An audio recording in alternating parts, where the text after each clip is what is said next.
So I do still have to do the Zoom rules. So I'll start there. Thank you to Independence First for hosting our first hybrid meeting. And like you said, as we work through the glitches of having a hybrid meeting, we're going to learn more and more how to just make it run smoothly each time. I think it's going fine. The ground rules for hybrid meetings are Zoom participants, please share any questions or tech issues in the chat. We will monitor the chat and do our best to be responsive. Please remain muted to minimize your background noise for others. Auto captioning is provided. You may turn captioning on or off. Click on the caret symbol next to the CC Live transcript button if you want to hide subtitles or to view the full transcript. At the top of your video screen, you can choose between speaker view or gallery view, whichever you prefer. And all participants, we hope to have time after each speaker for a few questions. Virtual participants use the chat feature to type your questions. In-person participants, raise your hand. We will answer as many questions as we can, and we'll try to first ask the questions from virtual participants. Sign language interpreters are provided at this meeting. If you need assistance accessing the interpreter, put your request in the chat. Speakers, please say your name before you speak to help with accessibility. Okay, a few housekeeping announcements. Volunteers are needed for the November Karen Avery Forum Planning Committee. This year's forum will focus on how to address housing needs. Interested in helping, email Barbara Beckert at drwi.org. And I think you would put your email in the chat, Barbara. And thanks to those who have responded to date. And also save the date next month for our annual Milwaukee County budget briefing, scheduled for Tuesday, August 8th at 3 p.m. with special guest County Executive David Crowley and department leadership. All right, now we're gonna have a sad announcement. Barbara Beckert, we're so lucky to have her at all of our meetings. But as she mentioned before, she will be retiring. And as such, we're reaching out to people to recruit a part-time DRW Disability Rights Wisconsin position, 12 hours a week to coordinate the mental health task force. We need someone with experience with public policy, event planning, and excellent computer skills, including social media. Barbara does a lot for us. There's lots that goes on behind the scenes before each meeting occurs. So this is a paid position. And if anyone has any interest, please reach out. And all right, and do we want to? All right, without further ado, I think we will introduce our first speakers. What is happening with peer support? Focus on peer-run respite and peer recovery center with our space. Speaker is Jennifer Zolke, the lead peer support specialist for the Parachute House, and Brittany Sains, our program development and analytic officer for our space. Okay, thank you.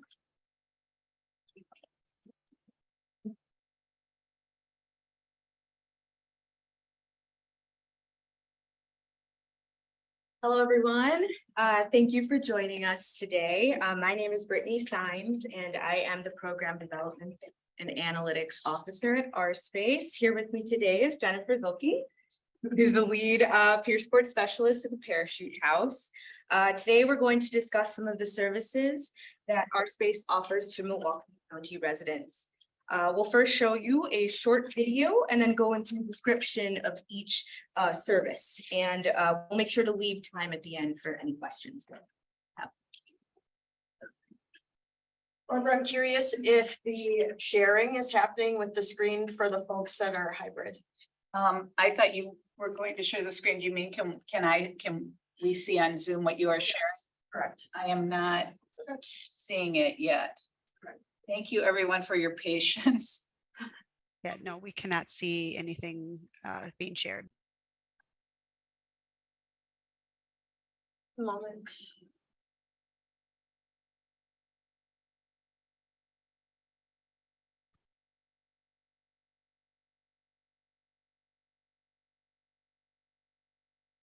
It opened and then I closed. Jennifer and Brittany, thank you for being brave and being our guinea pigs. Our first hybrid meeting. We appreciate it. Weird.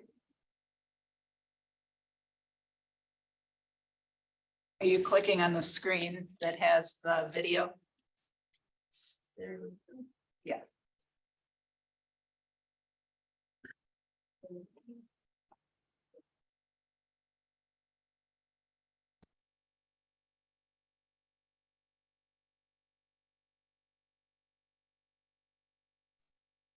We can see the PowerPoint. Yeah, now we can see it. So the PowerPoint is up. Now we need the video.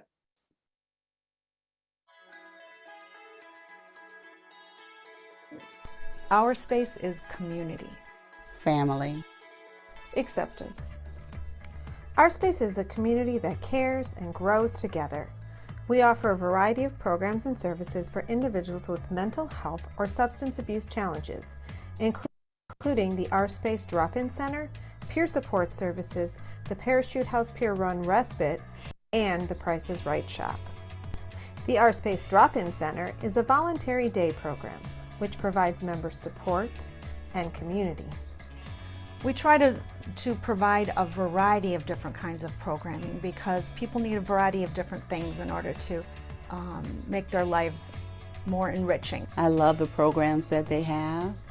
I love especially the art classes because that's just my jam. Using their lived experiences, Our Space peer support specialists provide encouragement, strength, and hope to help clients achieve personal growth, wellness, and recovery goals. A lot of these individuals are either in recovery or in the new stages of recovery or have like a mental health diagnosis, and they don't have a huge support system. So peer support is able to offer that. They help you with so many things. Like if you're struggling with a situation, there's someone there that can talk to you about that and can get you help. And it's helping me to become a better adult. The Parachute House Peer Run Respite is a short-term residential facility for individuals experiencing emotional distress or a low-level crisis.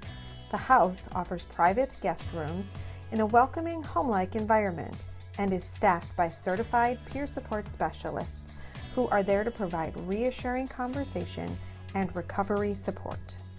The Price is Right shop is a community resource available on a referral basis. The shop provides clothing and household items so that individuals suffering from mental illness or substance abuse challenges are able to live independent and fulfilling lives. Our space is extraordinary. At Our Space, our mission is to empower the individuals we serve to achieve their full potential. Together with our valued community partners, we seek to end the stigma associated with mental illness and substance abuse challenges. Our goal is to guide the individuals we serve in pursuing lives that are satisfying and hopeful.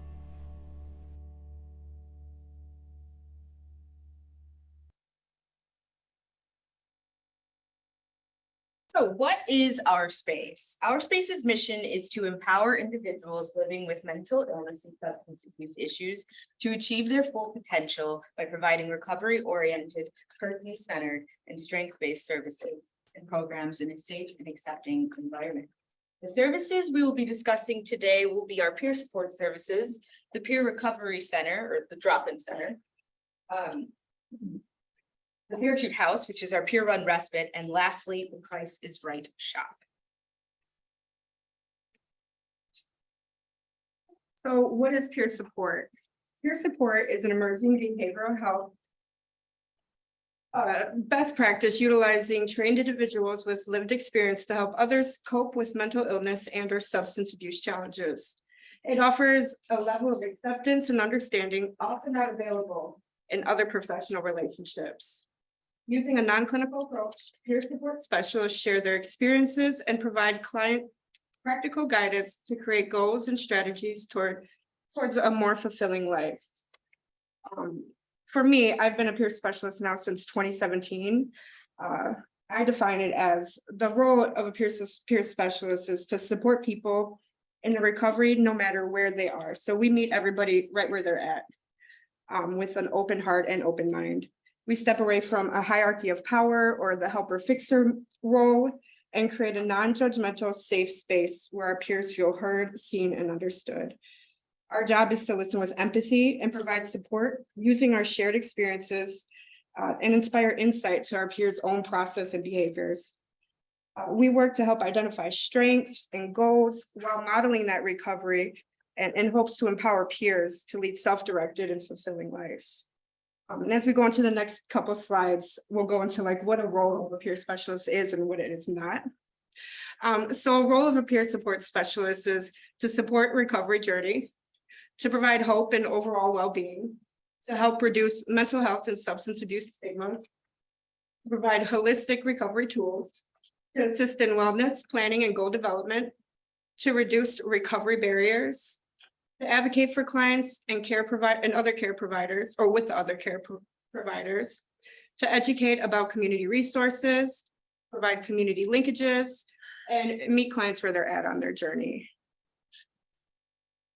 What a peer specialist role is not, and it's often confused. A lot of people think we're some paid friend. That is not the case. We're not a personal care worker, so people have to be independent and self-directed if they're seeking a peer support. We aren't transportation or taxi services. That's often another role that we fall into. That's not what we're here to provide. We're not a housing specialist, though we are resource brokers. So we know tons of resources, but our job, our main role is not to connect people with housing. And we're not a case manager.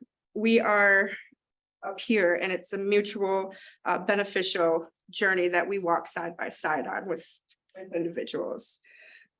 We aren't crisis intervention or crisis assessment response team. We aren't psychologists, social workers, psychiatrists, therapists, anything in a clinical world. We aren't a big brother or sister, and we're not a personal assistant. So we're not here to like run errands and groceries and whatnot.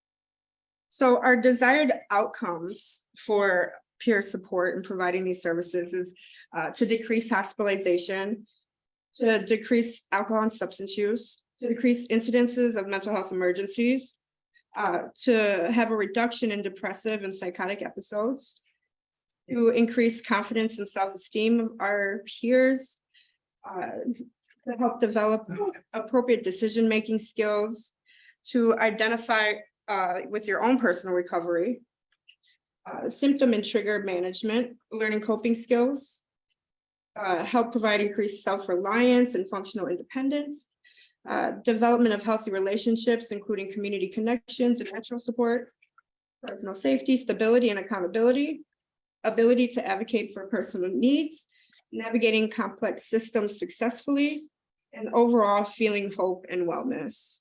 Our space offers a variety of county contracts that allows peers to connect with a peer specialist through case management. You would, to obtain peer support services, you would have your provider download a referral and email it to our assistant executive director, Melissa Wisniewski. I know Brittany will be getting more into CCS, but we always try to tailor all of our peers to have a perfect match to create that natural connection. And we work with a variety of people in the community, not only just those voluntarily seeking support and mental illness, but people who are in the courts and getting out of prison. We also have supportive housing. Yes, and we were in supportive housing prior. So we do a lot of different things to provide that support and just let people know that they're not alone in so many ways.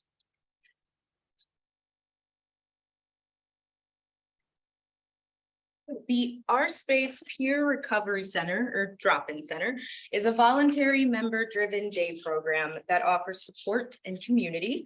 Members can expect to create and maintain a network of peers, learn skills and receive support through participation in recovery-oriented and educational groups, gain leadership skills through member management opportunities, and enjoy enriching experiences through community outings. Members choose their personal degree of participation and involvement with program activities and are encouraged to express their needs and opinions and help plan groups and activities.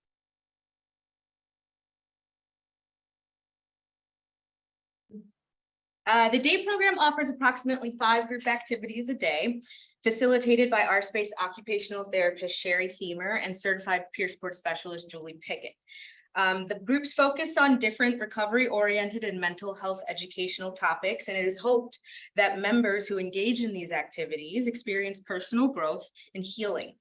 Other activities include health and exercise groups, which are offered on a daily basis, arts and crafts, seasonal parties, monthly community outings, and daily indoor and outdoor group games.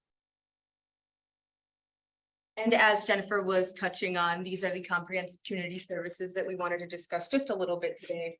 So our space is also considered a provider within the comprehensive community services, or CCS for short, network. And if you are unfamiliar with CCS, it is a community-based psychosocial Medicaid rehabilitation program that gives enrolled clients access to a wide range of services to help them build skills and develop as many tools as possible to improve their overall quality of life. Clients are empowered to obtain personal goals with the extra support of a care coordinator and their recovery team.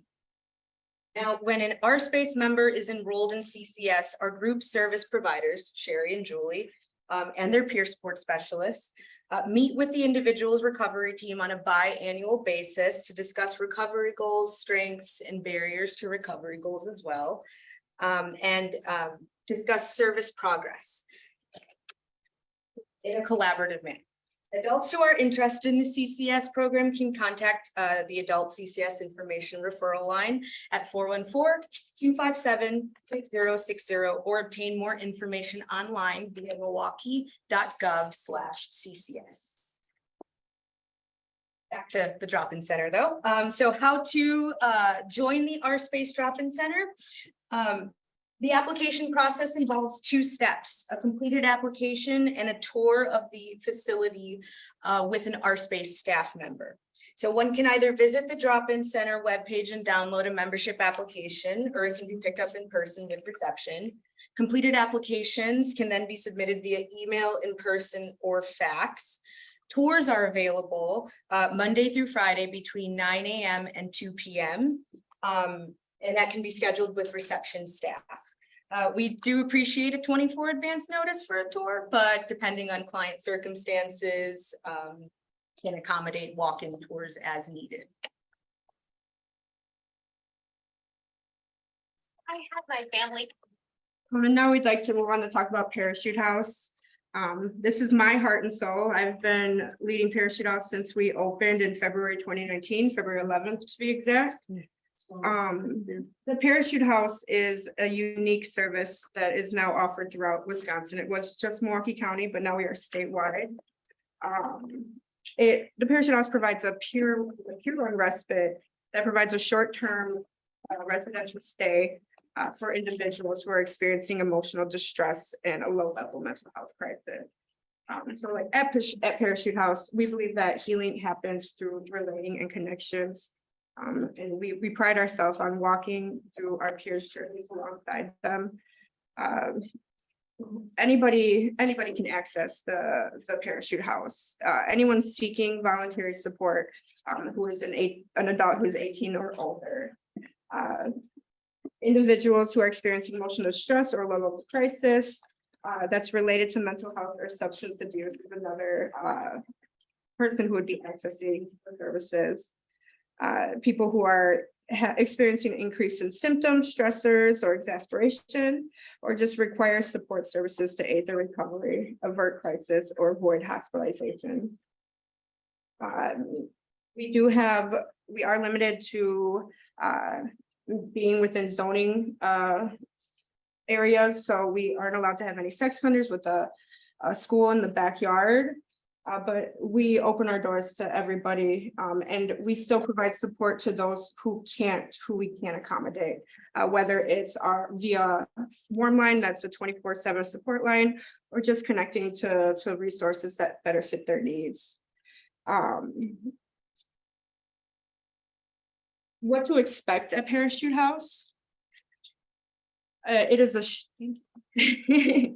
short-term residential resource. When we say residential, this is not a treatment setting. This isn't a programmed setting. It's very organic, free-flowing There's nothing mandatory, it's all voluntary. So I just want to clarify that residential resource. It is just home-like, it's a home-like atmosphere. And it is a very low-key house that nobody would ever suspect is a community, like a community program, because we keep it very discreet. But we have a welcoming, accepting, home-like environment. We're open 24 hours a day, 7 days a week, 365 days a year. We were also open throughout the pandemic and gratefully able to provide support to so many people through that hard time.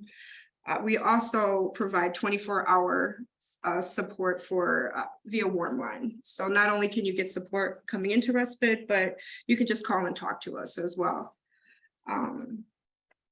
One of the unique privileges about coming to Parachute House is that you can come and go as you please, opposed to like a clinical setting where you'll be locked in, you know, allotted breaks or whatnot. This way it allows freedom and empowers that self-direction. It's not clinical. We try to step away from anything that can be considered clinical, even our language within the house, because we want to break down all of those barriers. Clinical settings have traumatized many people throughout the past, and we've seen so much evidence and results in just having an organic, peer support relationship and connection that's mutual. We also provide one-on-one supports, supportive conversations, wellness activities, and hope. I'm going to go off a little bit on that, but so we basically offer person-centered services to meet every individual need who comes to the Respite. We sometimes serve as a stepping stone for individuals who are waiting to get into residential treatment for substance abuse, or stepping stones into things that they personally request, that maybe like treatment, housing, things of that nature. We also provide an alternative to that hospital setting. So if you're not at a place where you know you need to be checked into a hospital, you can come to Parachute House and receive that 24/7 support. Some activities that might happen that might occur during a stay at Parachute House is processing discussion groups, one-on-one, always available, wellness and goal planning, arts and crafts, yoga, other exercises, mindfulness, meditation, alternative holistic approaches, community resources and linkages to help support recovery journeys, and just peace and quiet and privacy. Sometimes people just need a change of environment. We've also worked with a lot of people who are struggling with mental health, who happen to be in shelter right now, who just need a break from that environment. So, everybody can kind of meet their needs there, because it's a self-led program, essentially.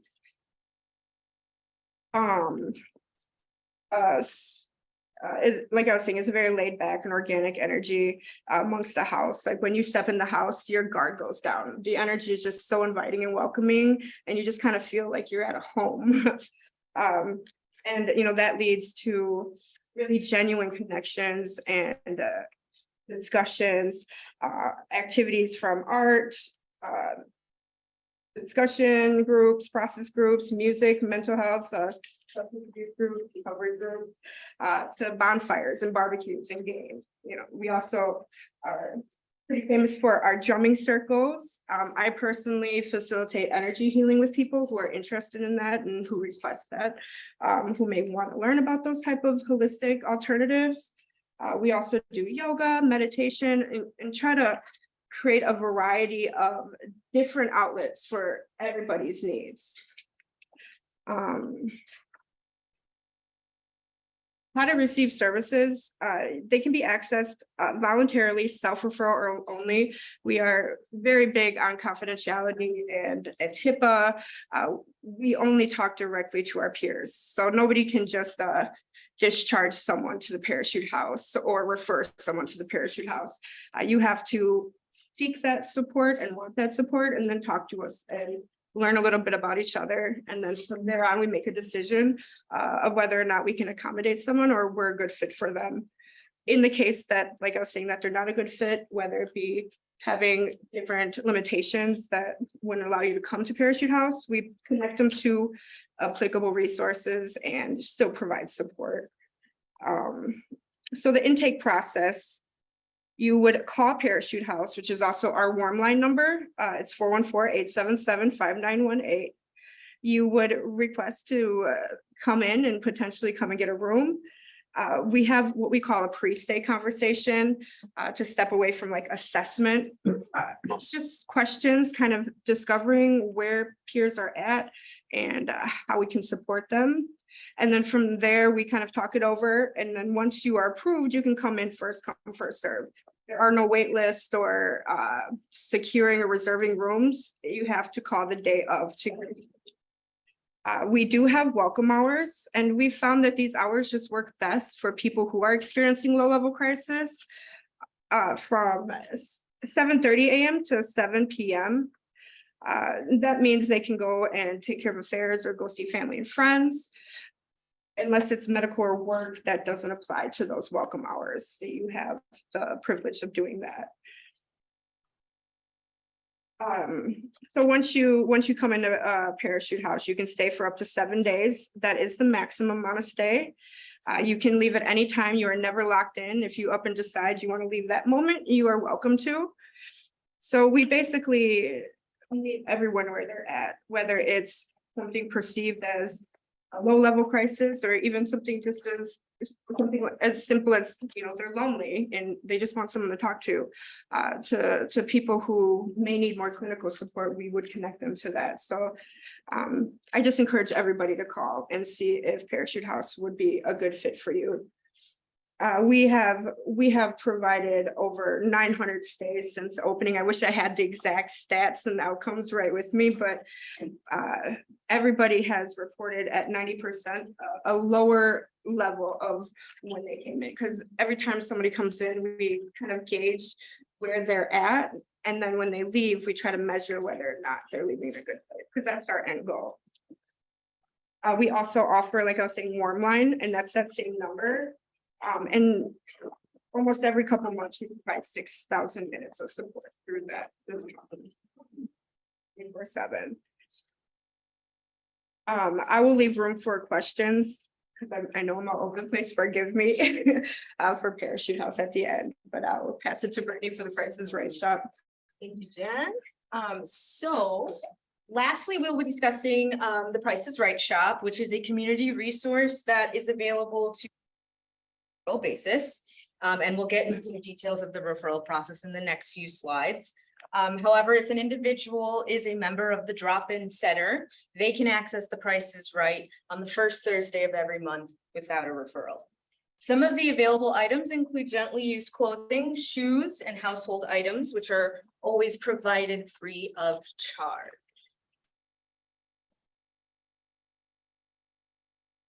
Okay, so Price is Right customers must be referred by a Milwaukee County Community Agency professional, such as those listed on the slide, a case manager or care manager, or if you're in CCS, a care coordinator, housing coordinator, peer support specialist, social worker, therapist, psychiatrist, nurse, doctor, law enforcement official, or other community agency professionals.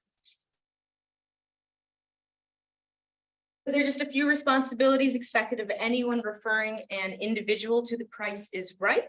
That is, they should either accompany the shopper physically to the Price is Right, or either email or fax a referral on company letterhead describing the specific needs of the individual.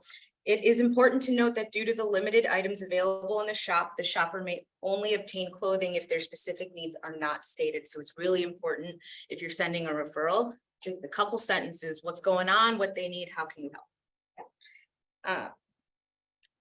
Thank you. Price is Right shoppers must have a referral letter on file with our space, and they may shop twice in a 30-day period from the first time of visit. Their referral expires 30 days from the shopper's first visit, and they must wait another 30 days before another referral can be issued. And they are allowed 6 referrals annually. Again, if an individual is a member of our space drop-in center, no referral is involved. You just wait for that first Thursday of the month. A few other general rules include being courteous to staff, and shoppers must not be under the influence of any alcohol or drugs while on the premises. If a prospective shopper is experiencing a unique circumstance, they may contact Melissa at the number and extension listed there, bottom. We can go to the next slide. All right. Donations. The success of the Price is Right shop depends on donations from the community. So please think of us the next time you're cleaning out your closet. Some of the items we need include, men's and women's clothing and shoes. Shoes in larger sizes are always in demand. Not listed, winter clothes, we really need coats, boots, scarves, mittens, all that stuff. It's disheartening a little bit when it comes time for winter, right? Or November when it's starting to get colder and we're just low in stock with coats and stuff. So please think of us the next time you're cleaning out your closets, especially for those items. Kitchen items, such as small appliances, dishes, cookware, and utensils. Please don't send shipped items or anything you think should be thrown away. We'll probably end up throwing it away too. So just keep that as a heads up. Bathroom items such as shower curtains, small rugs, toothbrush holders, toiletries, towels, and washcloths. Other bedroom linen, pillows, living room decor, household sundry items, and hygiene items. And the Price is Right shop is open Monday, Wednesday, and Thursday between 9 a.m. and 2:15 p.m. except for major holidays. Shoppers must check in with reception at the beginning of their visit before shopping. Only 2 shoppers are allowed to be in the Price is Right at the same time. So we appreciate your understanding if reception asks you to wait a little bit at the beginning of your shopping experience. And donation drop-off hours are Monday through Friday, 9 a.m. to 2 p.m. Those would just go straight to reception. And that concludes our presentation on our space and services. For more information, you may visit our website at ourspaceinc.org. You can email us at ourspaceinc.org or phone us at 414-383-8921. All right, that's it. We're done. We're opening the floor to any questions you might have. Thank you.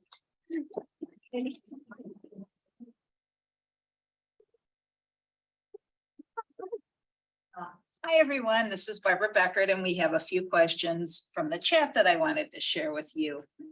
So one question is, can an insurance case manager refer a member to the Price is Right shop? So that would be, for example, someone who's in Medicaid HMO. Absolutely, absolutely. Okay, so absolutely. Thank you for that question. You could do the referral. There were a couple questions regarding Parachute House.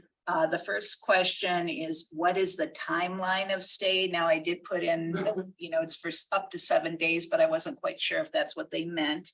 And they also ask about setting up a tour, how to do that. Yes, I wanted to make sure everybody knows, I love being able to give tours for the Parachute House. So all you would have to do is call the same number. It's our only number from Parachute House Warm Line office phone inquiries, which is 877-5918. We can set up a tour.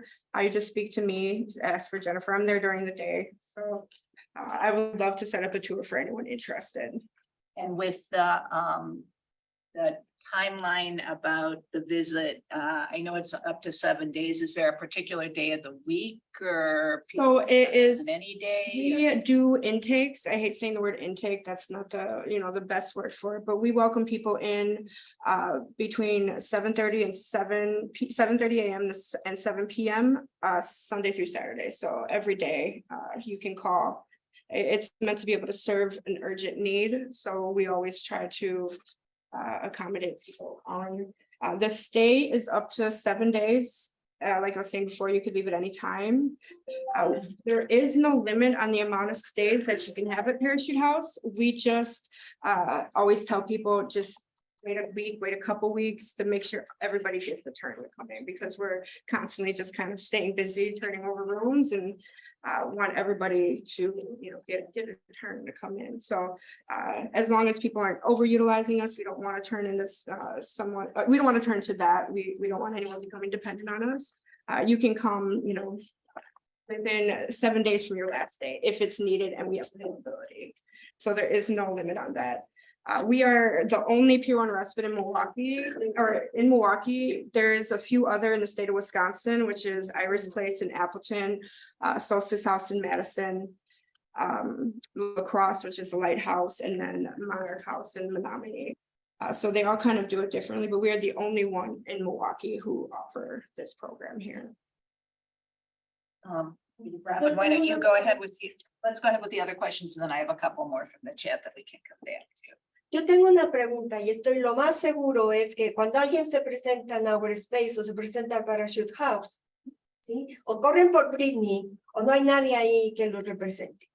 Y ese es un problema bien grande en el peer, porque no solo es lo que hablamos español, para eso estoy yo, pero también el otro problema que hay en relación con el peer respite services es que no hay culturally correct, y eso me refiero a que no estamos preparados a recibir a las personas que están llegando refugiadas de países donde se habla farsi u otros idiomas. Eso es el número uno, el tener ese contacto. Y lo segundo, estoy casi segura de que no hay nadie ahí que pueda responder a las necesidades si se presenta una persona en una crisis y tiene problemas de discapacidad intelectual como FASD, autismo, y esos son problemas importantes que tenemos, dado que esto es en relación con los pares, que es algo que nosotros tenemos que empezar a buscar mejor, porque este último periodo del dinero que dieron, nos dieron por arriba, por abajo y por todos lados. Translate. I'm pretty sure that if someone shows in these spaces and they speak Spanish, you may have 2 or 3 people that will go, which is a problem, because that immediately is not expanding services in terms when you say all inclusion. And I was mentioning other groups. Are we really prepared to receive Muslim women? Women that are refugees, they're all by their own. Are we prepared as peers? And I'm talking about Persian hands, but instead of these services, women who have 2 or 3 kids, some of them with disabilities, are we willing to provide respite service to them so they have someone to keep their children safe while we are, I know like ours, but it's saturated, to go to stop? Are we prepared to serve individuals with cognitive disabilities, with developmental disabilities, with the speech and language problems when they show to these services, someone with FASD? And I can tell you that the situation, no peer respite services as forever, right? Is this. It has to be expensive. And something that I'm questioning you is how we are preparing in all this, doesn't need to parachute to Sophie, to people be more active. As we said the last meeting, we're not at the table, we're in the menu, and this last budget shows because they kick all peer respite support from the budget. And if you don't, just go to the Wisconsin Board, people with developmental disabilities, to look at their analysis. And you can tell us, but the veterans is not showing unless there's something else. But I don't like what the board gave. And also I don't like that there's no expanding in language. I didn't want to interrupt the response to the question, but I just wanted to clarify that the state budget did not take away support for peer run respite. The current peer run respites continue to be funded. There was not funding for the veterans peer run respite, so that's a little unclear about what will happen with that moving forward. There was not funding to expand peer run recovery centers. Yeah, and there was no expansion to the expansion that it was required for Milwaukee in order to create more linguistic and culturally adequate spots. And there was also some other things that not only in the terms Why of, don't we give, but anyway, I totally understand that. My dream is to expand, to make us accessible to so many different individuals, no matter if there's a language barrier. I have a godson who is on the spectrum, and I want to be able to still expand services to people who do have a cognitive issue, or and be equitable across the board. And as a peer support, I feel like we can kind of like maneuver in a gray area and still provide those support to the best of our abilities, just trying to have a mutual relationship. We do have translation services. at the respite. So we do have the ability to translate. I would love a bilingual person on our team. We are always actively looking for that. So we do have the ability to accommodate people if there's a language barrier. We just haven't had those individuals calling in yet, but we welcome them. We welcome them. And of course, it's not, we can have this conversation. And it's because. Okay. They're not going to go. If they don't feel enough. But that's a different point, and I just bring in because Mary is coming back around that. I'm sorry, it's very, very difficult to hear the audience participation. I can hear you talking, but I can't understand what you're saying. Here, I'm gonna try out one of the microphones and see if that has an echo effect. This is Nicole. Thanks, Nicole. I think Mary wanted to say something.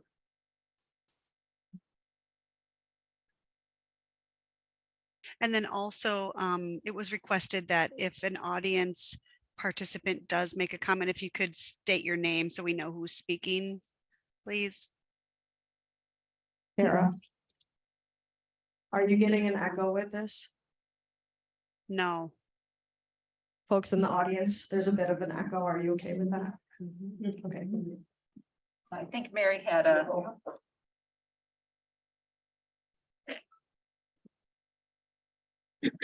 Here we are nearing the end of time, so really need to wrap up your comment. I appreciate it. And Robin has a comment. She's been waiting with her hand up.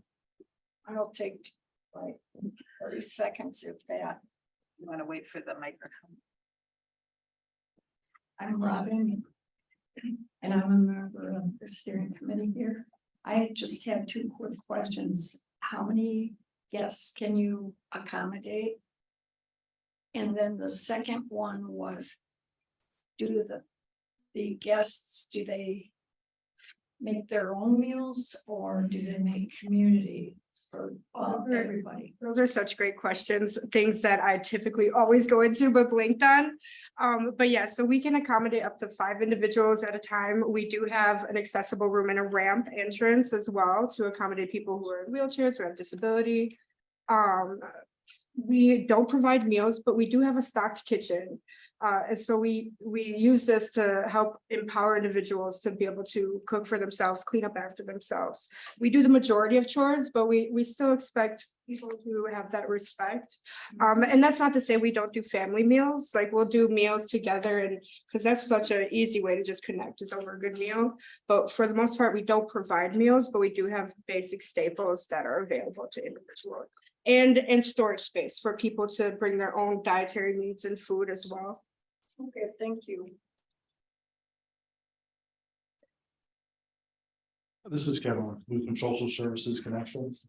I wonder, is this program, you have to be a Milwaukee County resident, knowing that there's no other peer support programs around? Do you accept people from Racine, Kenosha, Waukesha? Absolutely. And I'm consistently trying to do more outreach to bordering counties to be able to let the rest of Wisconsin know about us, because we are statewide and accommodate anyone throughout Wisconsin.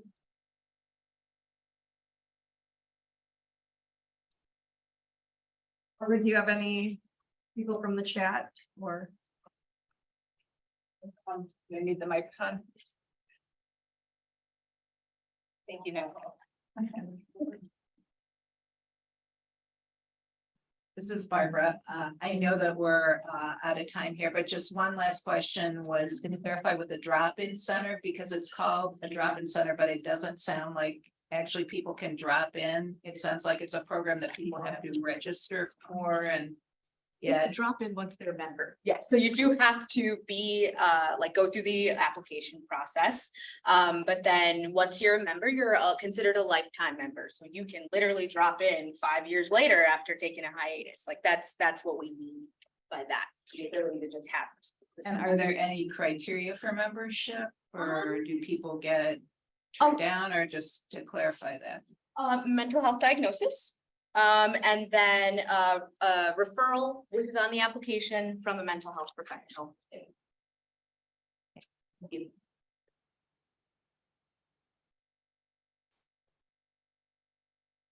Question. I was wondering, is there gonna be room at the end of the meeting to share an announcement of an event that is happening that I'd like people to know about? Okay.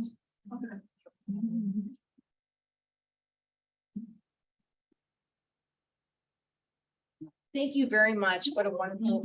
Thank you.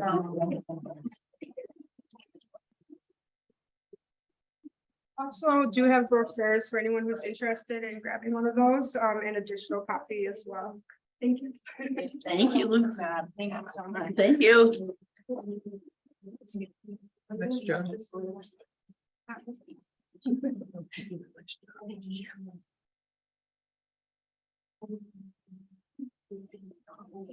Thank you, Senator Dion, for joining our meeting today.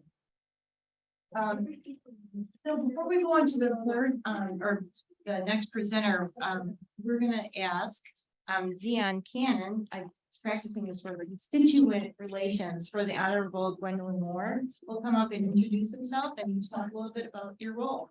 Thank you. Welcome, Dion.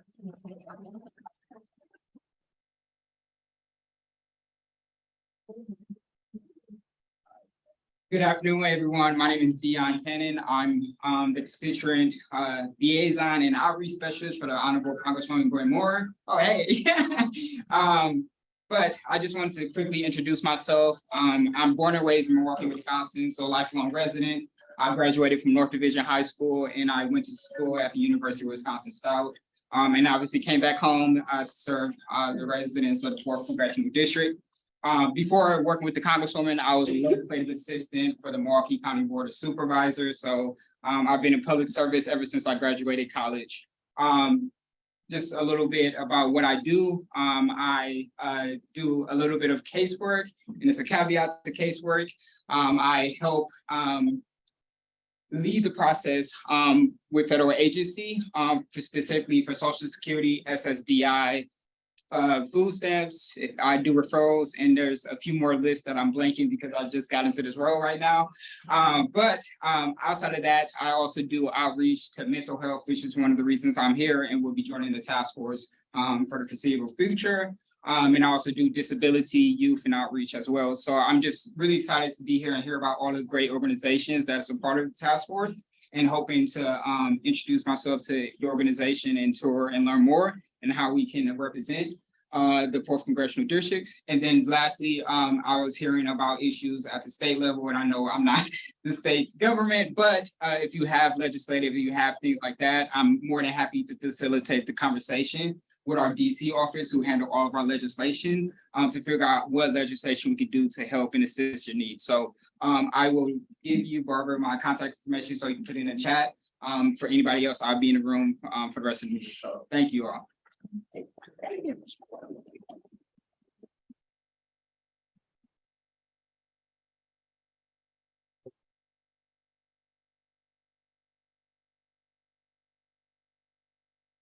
Good afternoon. I'm Mary Neubauer. I'm the other co-chair with Christine Apple, and I wasn't here at the beginning of the meeting. I was facilitating getting a wonderful cake for us for a happy day for our first in-person meeting since the pandemic. So we will have some cake at the conclusion of the meeting today. And they happened to mess up the cake, and it had happy birthday on it instead of oh happy day. This cake, and it became a real disaster. We have a free cake today on behalf of Meyer. So oh happy day. So I'd like to introduce our next speakers, and actually I'll introduce Phil Conley, who is the executive director of the Grand Avenue Club, and Grisha Reed, a member of the Grand Avenue Club. And Philip, on September 12th, 2022, Grand Avenue opened a new era welcoming Phil Conley as its new executive director. And Conley is a native of La Crosse, Wisconsin, and graduated the University of Wisconsin, Milwaukee, with a Bachelor of Arts in Political Science. Conley transitioned into a new role as Grand Avenue Club as an established a local leader in community-based social services, Conley held the position of Director of Housing at the guest house for 6 years. And prior to that, he worked at outreach community health centers, overseeing multiple outreach programs that focused on mental health and homeless services. So it is a great pleasure to introduce Philip Conley and Bernicia Reed here today to talk about the Grand Avenue Club, of which I've been a proud member of since the, oh boy, the 1980s, 1990s. It's been a long time. So welcome. Thank you.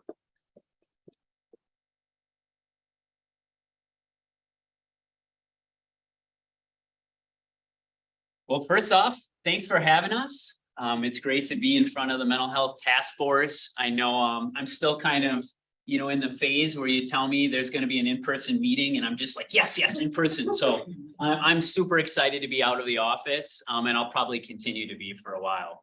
But into business, I'm Phil Connolly. I'm Bernicia Reed. And we're here to talk about Grand Avenue Club. So today, really our goal is to provide an overview of the clubhouse model, as well as discuss, mental health through the lens of a colleague at Grand Avenue Club. And then lastly, we just want to let everyone know why we are a community that works. I'm gonna start sharing your PowerPoint presentations. Okay. Just let me know. Then how and where and what. And I'm Bernicia Reed. I've been a member of the Grand Avenue Club for 11 years. And you can go right to the next slide. There you go. All right, today we'll go over a myriad of topics from mental health and numbers, and that's the population we serve and the clubhouses around America or around the world. Mental illness, what it is, what it isn't, the Grand Avenue Club, why Clubhouse works, a day at GAC, which is the Grand Avenue Club, and then of course, questions and discussion. So this slide is a little bit kind of a preaching to the choir slide, being in front of mental health task force. But, really, our goal every time we go out in the community is just to let everyone know that mental health affects everyone in some way. It's very important to say that out loud. And you can actually skip to the next slide. It's also very important to us to let everyone know that mental illness comes with a stigma, but it shouldn't. And really our goal at the Grand Avenue Club is to eliminate that stigma. That's a goal, we are dead set on trying to eliminate every day we come in. So you can go to the next slide. All right, what it is, mental illness. Mental illness are health conditions involving changes in emotion, thinking, or behavior that affect everyday life. Mental illnesses are associated with distress and or problems functioning in social work or family activities. Mental illness may be caused by multifaceted variables such as genetics, environmental conditions, trauma, and other chemical or physiological body imbalances. And I know this is the audience, like everybody already knows what mental illness is. This is just the same presentation we had for a fundraiser for a lot of people who didn't really know. So that's why there's descriptions. Mental illness, what it isn't. Mental illness is not a label, nor should it ever be used to define someone's potential behavior, morals, or values. Society too often stereotypes mentally ill people as dangerous, lazy, or weak. This is, of course, not true. Mental illness should never be stigmatized or utilized as a label to marginalize a group of people. So one little feedback from our speakers, the content is great, but some people are having a little trouble hearing, so maybe a little closer to the microphone. Yeah, sure. Great. Is the microphone on, Nicole? It is on. Okay. Testing. Great, you might have to direct it a little bit. Thank you both. Yeah, so, a saying you hear a lot in the clubhouse world is we are not alone. And clubhouses really, first and foremost, are a community. So the Grand Avenue Club works every day to be a community for its members. Again, stigma about mental illness exists and it's okay to talk about it. And we want to talk about it publicly, but we also want to have those conversations inside the clubhouse. It's at times very scary for individuals to talk about mental illness. Again, the clubhouse is a place where people can do that, and they don't have to be afraid. We can talk about it openly. And again, everybody is affected by mental illness in some way. Yeah. In a broader sense, clubhouses are community centers that provide members with opportunities to build long-term relationships while obtaining support for employment, education, enrichment, and housing. Clubhouse International is a nonprofit, non-clinical model of rehabilitation with about 320 clubhouses around the world in 30 countries.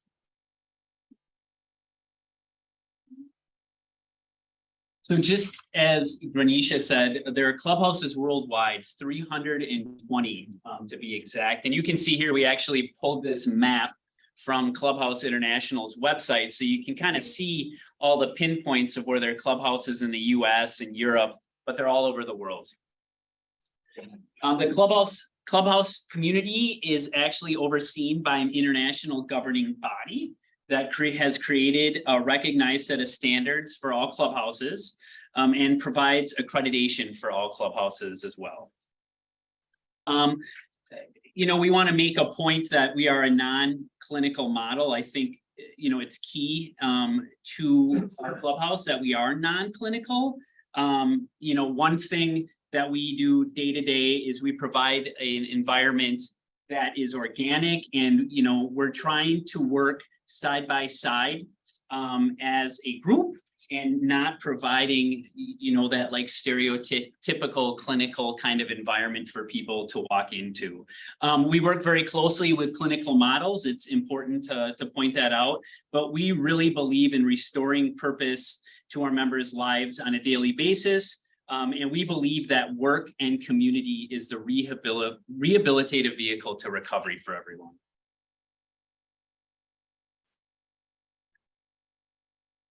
Why does Clubhouse work? It is common for people with mental illness to distrust complicated, I can't say that word. Systems. We bypass those obstacles and restrictions. And so what makes Clubhouse difference is like Phil mentioned, is it's non-clinical. And why is that important? By non-clinical, we mean there are no case managers, therapists, psychiatrists, or other traditionally clinical aspects to our staff or organization. It is not to say that clinical models are bad or should be thought of differently, but in combination with since mental health rehabilitation is not able to fits all. It is very common for people experiencing mental illness to already said that. Excuse me. People have had bad experiences with healthcare systems, and including not feeling heard or not getting a clear explanation of treatment, not understanding the financial ramifications of the visit, or simply not being seen as a whole person, but being seen as just their diagnosis. When a member needs clinical service, we support them in ways such as scheduling appointments or arranging transportation. We do anything to reduce, to obtain this support. And now for our mission statement. The mission of Brent Avenue Club is to provide adults experiencing mental illness in Milwaukee County with pre-vocational training, state employment opportunities, supported education, and inclusion and holiday program. Our programming primarily focuses around employment, education, and enrichment. Each of these extend to many things. In the broadest sense, we help people enter or re-enter the workforce, pursue educational goals, whether that's obtaining a GED or a PhD, fight isolation, and provide any support needed to attain self-sufficiency. This includes things like helping finding housing, navigating benefits, or various enrichment programs like fitness and arts.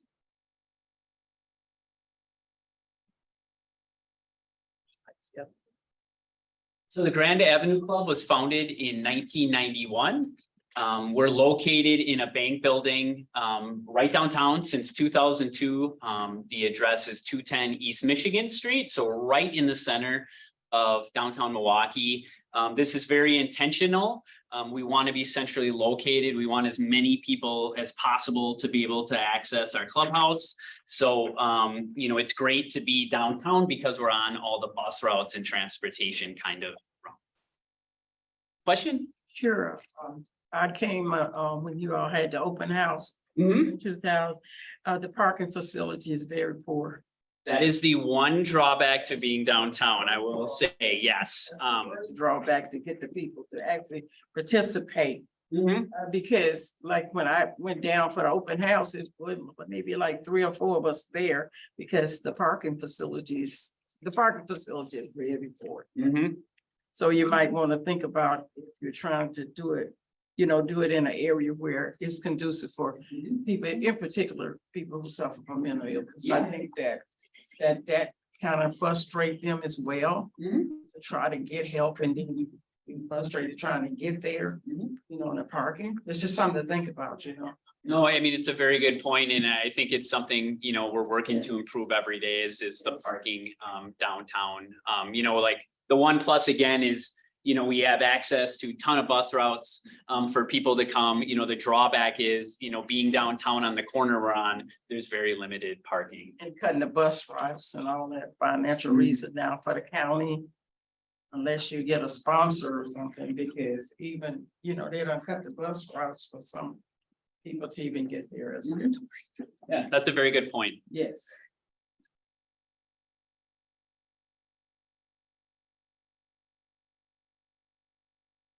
So now that we know how the clubhouse model works, how does that translate to the Grand Avenue Club? It means Grand Avenue Club members participate in administration, fundraising, marketing, cooking, cleaning, and even sit on the board of directors.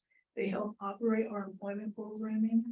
They help people find housing. We even have a Bill of Rights called Standards that we review weekly. These standards are good for review guidelines for members, but also create accountability and expectations for the organization.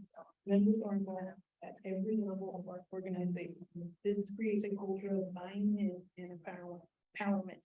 Once a member is engaged, we help them reach their maximum potential. And this was important to me because I've done everything from wash dishes to organize the library. And then I was on the board of directors. I'm now here with executive director, being invited to speaking engagements, and I've been to Colorado for Clubhouse International. So there's just really so much you can do as a member.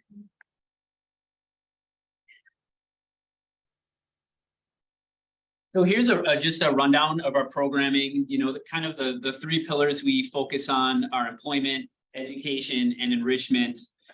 So on a daily basis, members can work side by side with staff in various units. So the 3 units we have listed here are retail and business management unit, our culinary unit, and our membership, education, and employment unit.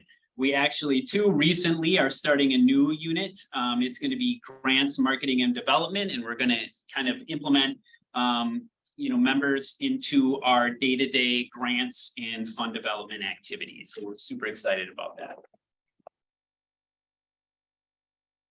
So why is choice important? I want to take a second to share an example of how our program works and why voluntary member engagement is important. So it's important to be voluntary because there's more options. Like when we first get there, we choose a unit, administration unit, culinary unit, education employment unit. And when I was first there, it was education employment. I was always up there and volunteering to do our daily. And sometimes I would come in late, so there'd be somebody else already doing that, so I could volunteer to do something else. It wasn't like there's nothing here for you. But there were days when it's like, I don't feel well. They're like, that's okay. There's other places where you don't feel well. It's like, well, we need to do a family Grand Avenue Club. No, that's okay. There are times when I don't even want to be on the unit I chose. They said, that's fine. The whole clubhouse is yours. So I started working on admin and started designing the posters and just volunteering for that. And there's just so many opportunities. So it's really important to have it be voluntary. Because it opens more doors and for opportunities.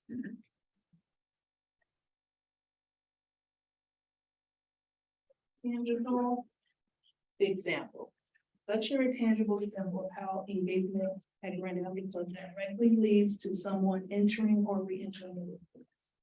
Let's say a member joins Grand Avenue Club with no real specific goal other than having a place to go during the day to prevent isolation. They stop into the culinary unit because they hear we have delicious, cheap food. The food is good, the dining room is fun. The first month is spent hanging out there, meeting new people, getting involved in occasional cooking, cleaning, or helping out. After a while, through conversations during lunch, they learn there are employment opportunities available. They try a transitional employment opportunity. This is a TE. This is a 6-month temporary position with an employer GAC collaborates with. Our clubhouse helps them in the process, gives them the position, works with the employer over issues or incidents, and even covers the shift if the member can't make it. Employers we collaborate with include employers we collaborate with include places like the Medical College of Wisconsin, Cancer Center, Foley and Water, Troubadour Bakery at Colectivo, and the Milwaukee. After one of these 2 temporary positions, they have regained confidence or found purpose and want to find independence or supportive employment. GAC helps them take the next step.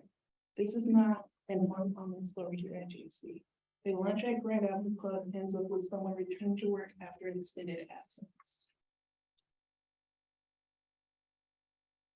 And that's a great lead in. So Granisha kind of started to explain our employment programming. So, you know, we are a community that works and we believe in employment and we believe that employment gives people purpose back to their lives.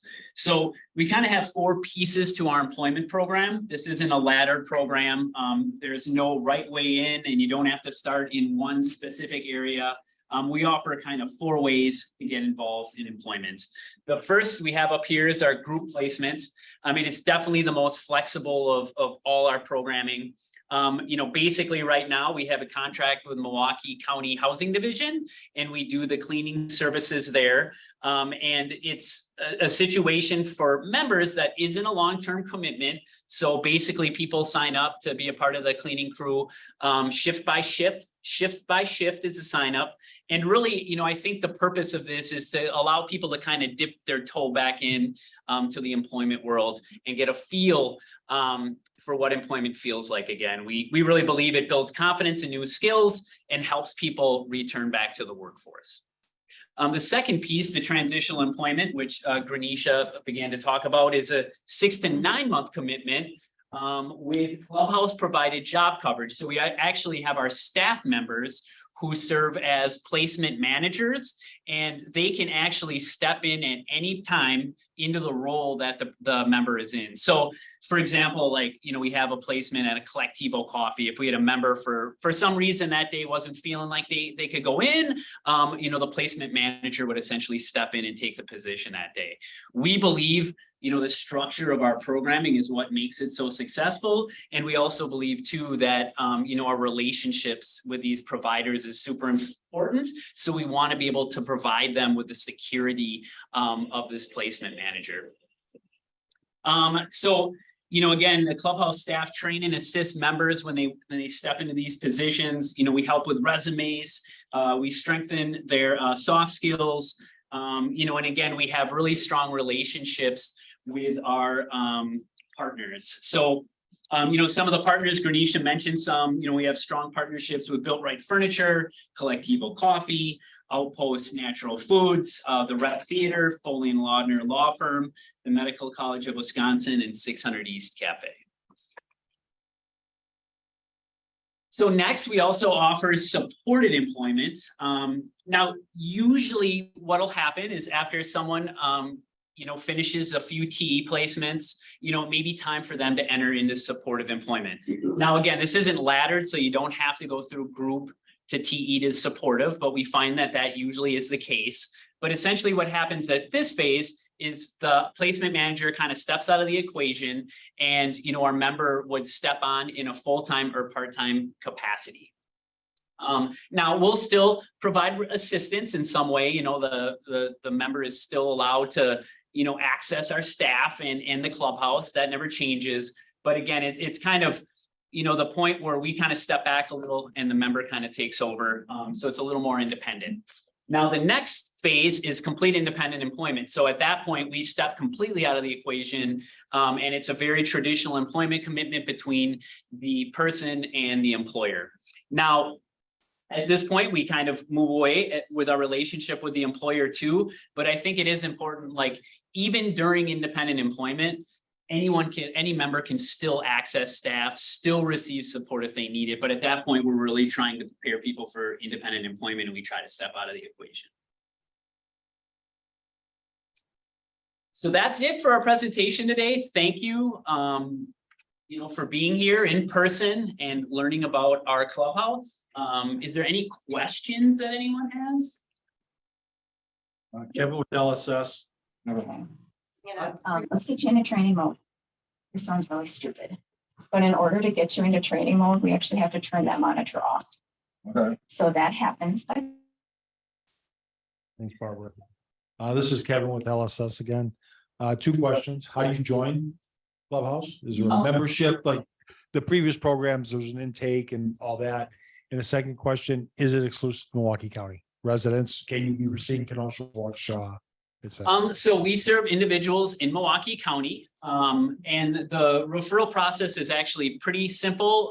You can access from our website, which is grandavenueclub.org.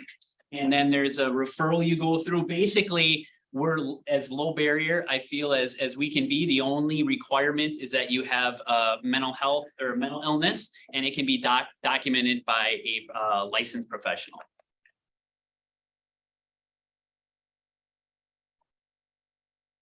And I do want to say there are other clubhouses throughout Wisconsin. There's Yahara House, Friendship House, and a few others, but yeah, so there are other clubhouses. So for people that live in other counties, etc.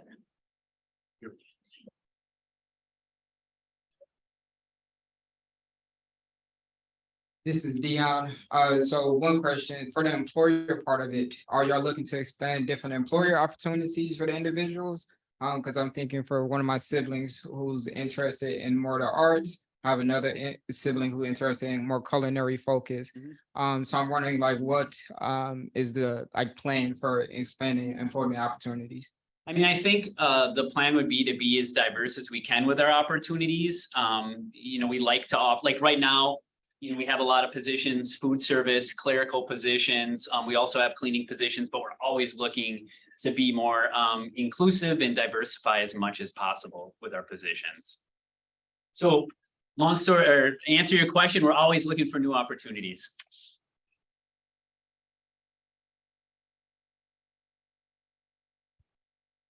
Any other questions? There we go. Just a quick one. Some people that I know go to the Grand Avenue Club, or they did in the past. Is it like they have gatherings and different things that once you're a member, you can always come in? That's a very good lead-in for us, because once a member, always a member. So once you join, you're going to be a member with us for life. And, you know, we do try to have, I think, many like community outings as we can. We actually have an upcoming one. We're going to a retreat in the Mequon area, an outdoor retreat. So that's really the big one. It's at Blue Lotus, which is just outside, is it Elm?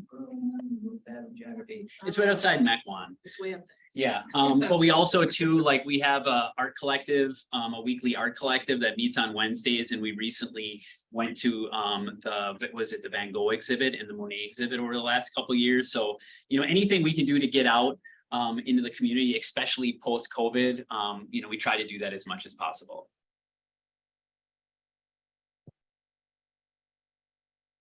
This is Barbara. I just wanted to thank you both for sharing such good information. And Granisha, hearing from you as a member, I think is really powerful. So thanks for sharing your perspective. And if you do have information in the future or resources, you know, we're so happy to have Grand Avenue Club as a member of the Mental Health Task Force. So don't forget, you know, you can send anything to us and we'll share it with our listserv. So thank you very much for all the good information today. Awesome. Yeah. Thanks for having us. Barbara, I had a question that was in the chat. I am sorry I missed that.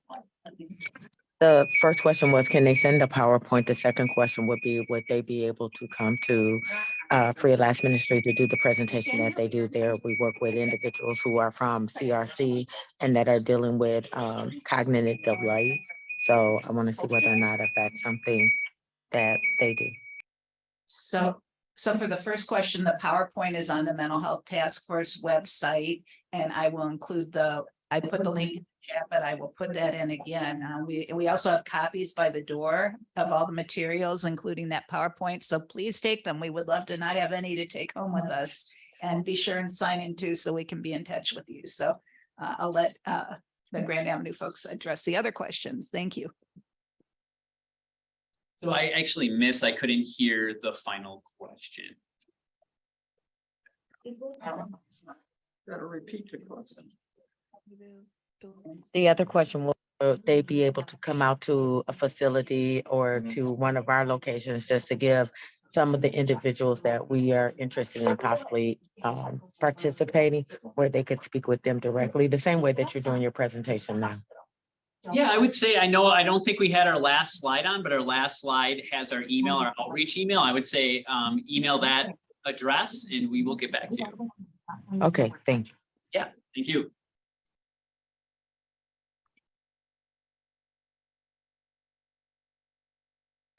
Thank you. Thank you.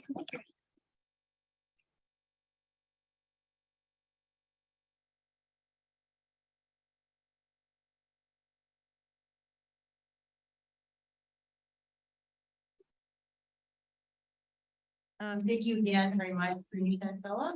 That, and if anyone has ever been in the, what a beautiful building, too. What a beautiful space.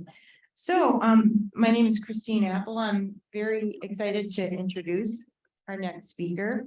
It's our own Mary Neubauer, and Mary is a Milwaukee County trained peer specialist since 2006 and has been state certified since its inception. Join us as Mary chronicles various types of peer support she has provided over the past 40 years and shares the fulfillment of being a certified peer specialist. She will share points of critical peer support she has received during the past 40 years and how it impacted her recovery and the direction of her life. And without further ado, Mary Neubauer.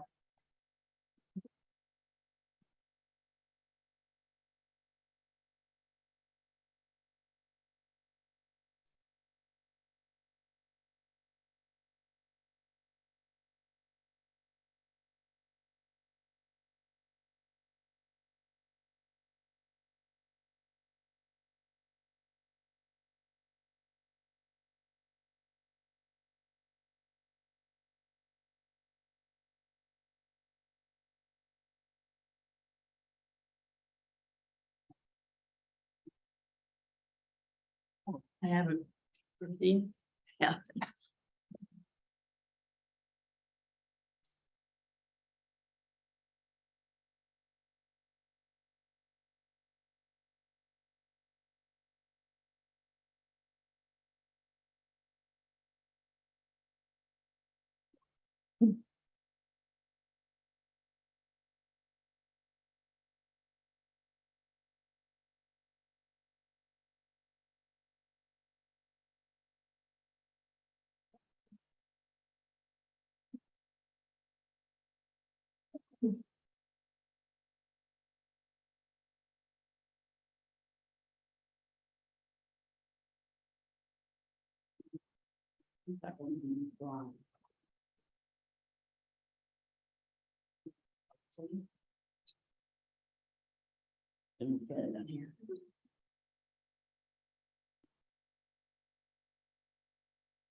Good afternoon, everybody, and thank you for being here.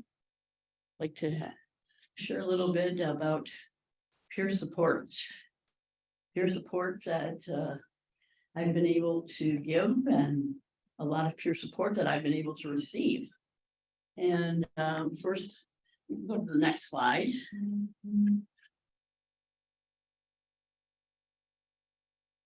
That's an open file here, but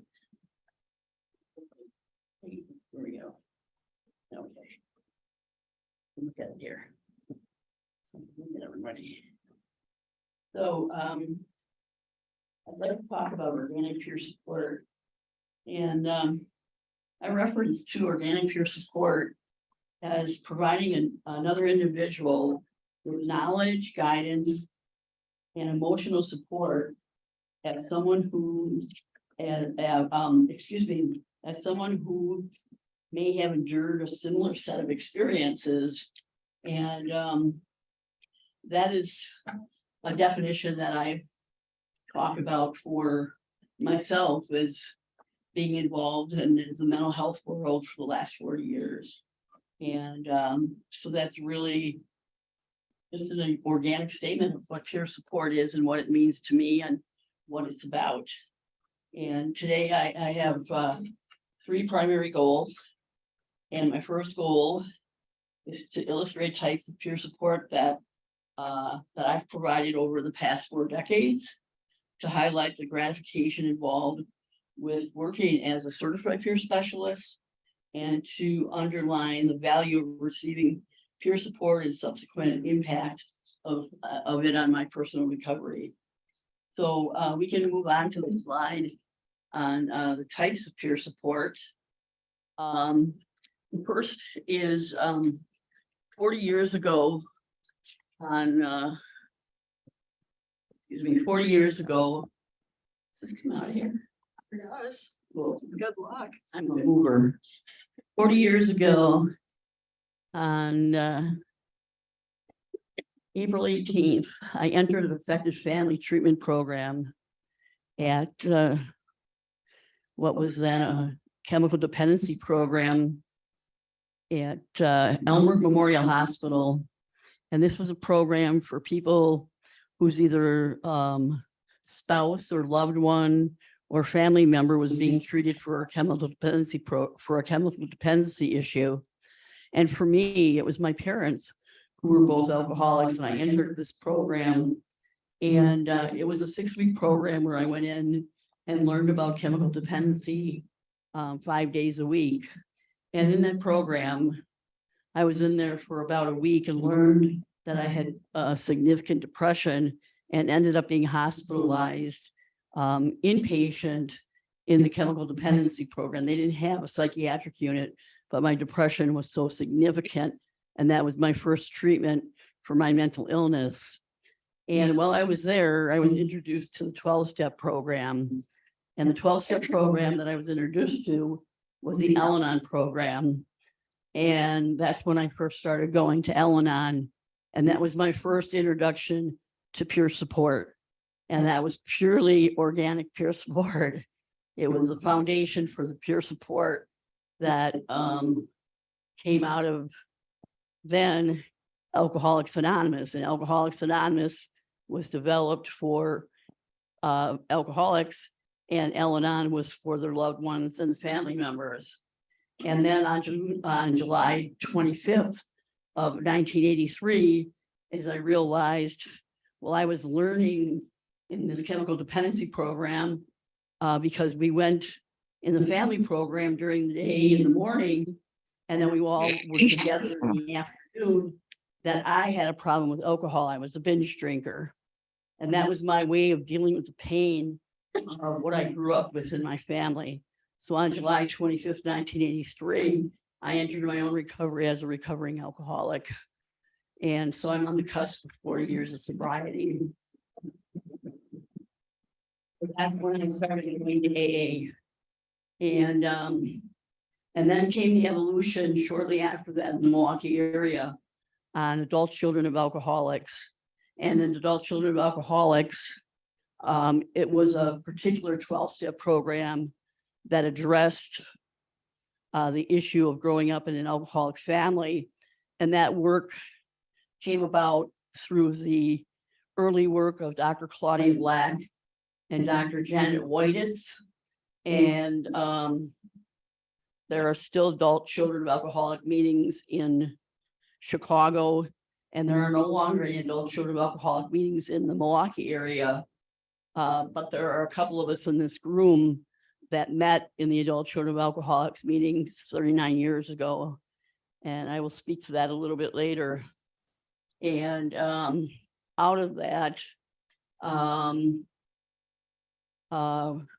came the development of, I ended up starting some Workaholics Anonymous meetings because that was where I ended up going, because I was the problem child in the family I grew up in, but then I ended up being the hero, and I ended up using work as a place where I developed and that I stood out in, and I became accomplished. But then work was the place where I did everything positive to get fulfilled. And but work became to be a problem because that's where I got everything, and I didn't take any time for myself, for my personal time, space, and development, and for looking at what I needed to do, develop and change in other ways. So I ended up, what did I do? I started Workaholics Anonymous meetings. Well, it's kind of contradictory, but at least it gave me an opportunity to look at some of the things I needed to look at. And then I also attended Overeaters Anonymous meetings to look at my issues with food. And that's been an ongoing issue my entire life, as far as it was sugar for a long time, and looked at my consumption of sugar. And then it was really looking at the balance of nutrition and taking it 40 years later. I'm in the comprehensive community program at Milwaukee County, and I work with a nutritionist. So it still is a part of my life.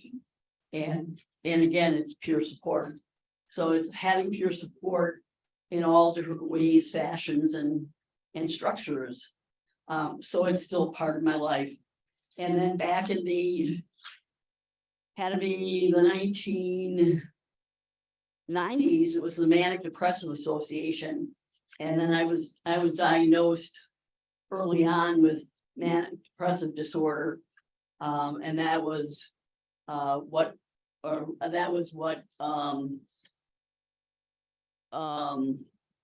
prior to, it was manic depressive disorder prior to bipolar disorder. And so, and that's when the days of treatment existed of taking lithium. So it was a long time ago. That was 40 years ago, 38 years ago. So that was the types of peer support that that I was introduced to, and the people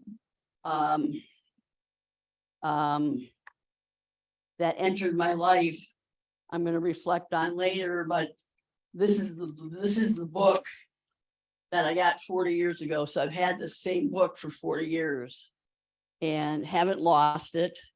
And there's interesting things written into it, and you would think it was more beat up, but I took really good care of it, and it's got my name in it. And I'm really unique. I've had the same landline phone number since 1981, and it's in here, and it says, "Call if this book is found," and it has that phone number in it. So it's been mine for a long time. So if you find this book, my number's in here. So I just wanted to share that. Next slide, please. So I wanted to talk about Pure Run's phone support and the years of operation, and the Mental Health Association of Milwaukee. The Mental Health Association has been around for 90 some years, 99 years, but in the 1970s to present is when they started their phone line. And that's when it was called the Mental Health Association in Milwaukee. And it's now the Mental Health America of Wisconsin. And in 1986, myself and a therapist by the name of Kathy Pan. They co-founded Wisconsin Association for Children of Alcoholics. And a phone line ran for 6 years out of my house. And I was the person that answered that phone line 24 hours a day. So that was really the first pure phone line that existed in the Milwaukee area. And many people don't even know that that existed for over 6 years. And that was a line that I answered and referred people to services. And Robin is a person that knows about that phone line because she answered some of those phone calls and did referrals with people. And because she was along in that journey. And then in 2021 to present, in 2012 came along the warm line, pure line that the executive director, Lynn Milwaukee, ran. And that warm line just closed last year.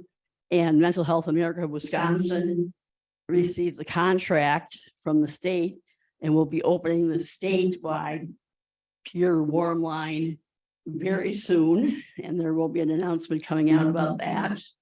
And then, well, I skipped over, but in 2021 to present, Mental Health America has a particular program, the prison program, and they have a warm line that is available across the state for the LGBTQ plus community that is available through Mental Health America, Wisconsin. So that's a little bit about the Pure Run phone support in the years of operation and a little bit about that history. Next slide, please. And now benefits as a peer specialist. What I want to say about being a peer specialist, I had a phenomenal opportunity of becoming a peer specialist during the evolution in Milwaukee County. And peer specialist started in Milwaukee County, actually, in a joint venture with Waukesha County, I should say. And there was a group of us that were part of the Office of Consumer Affairs at the Milwaukee County Behavioral Health Division. In Robin, can you think of the years that we started out there? I probably started shortly after they had it. 1990. I think so, something like that. So we were out there, we were out at BHD in the early 1990s, working through the Office of Consumer Affairs. And they originally started with the Political Action Committee and the Consumer Affairs Committee. And there were like 40 or 50 people that were part of these committees that met. And then we became part of the hospital committees. And Kathy Eilers, who was the administrator out there, was committed to having people with lived experience on the hospital committees and giving input. And then we were up on the units. And then we had the, what was our team called? The group? No, that we went and met with patients. I can't think of the team. Well, anyway, we met with patients and there was a little break in protocol. So then we couldn't meet with patients anymore. And that's where the development of peer specialists came in. And who spearheaded that was Sue Schuler. And Sue Schuler had been the director of nursing and the director of crisis services for what was BHD back then, and wrote a grant that included our space, BHD, and Waukesha, the Waukesha mental health facility. And Carmen Bonona now did the original training. She personally had gotten trained in Arizona at the Meta program and trained the first group of peer specialists in 2004. And Robin Pedersen herself was in that group and was one of the original peer specialists trained. And then it was through that process that the state became interested. There were a number of us that were part of the recovery and recovery implementation task force of the state that then took that whole process to the state, then developed the state process. So that's a little bit of that history. So the benefits as a peer specialist for me, so I was in graduate school at the time getting my master's in social work. So I didn't get trained until 2006. And I was recruited and worked for Jean Lowry at Community Advocates at the Autumn West program, which is still a program for people that are unsheltered, that live with mental illness and or substance use disorder. And it was the highlight of my life working there. It was just an amazing opportunity. I had the joy of giving back to people because I experienced my own homelessness in 2006 when I had to leave my father's house abruptly and was out in the street living in my car and in a backyard, and eventually ended up in the women's shelter myself and experienced homelessness prior to that. And so this was my third experience of homelessness in 2006. And so working at Autumn West was truly a gift for me. It was truly a gift. And I worked there until 2018. And it was such an opportunity to share hope with people that had little or no hope. And that is really the core of being a peer specialist for me, is to be able to share hope. It's all about sharing hope. And it was the ability to mirror recovery in daily situations and environment, because it was about being able to take what I learned and what I experienced and take it back and give to people and show what was working in my life and what hadn't worked in my life, because my life wasn't perfect. You know, there was still things I was struggling with. And it was an opportunity to engage at a level of where people chose to engage with me. If they wanted to meet with me one-on-one, that was great. If they wanted to come to a group or go to an activity, and if they didn't want to see me at all, or didn't want to do anything or encounter my face, that was fine. It was all about choice. So and I left the position because I was diagnosed with a heart condition, and I had to go have a defibrillator and pacemaker put in, and I couldn't physically do the work anymore.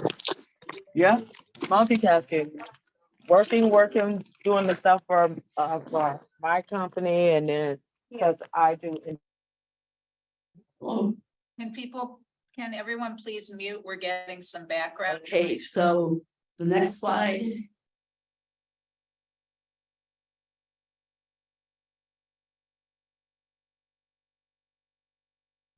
Okay, there we go. The benefits as a recipient. Initially, it's given me a sense of hope when I had no hope, because there were numerous situations where I lost hope in my life.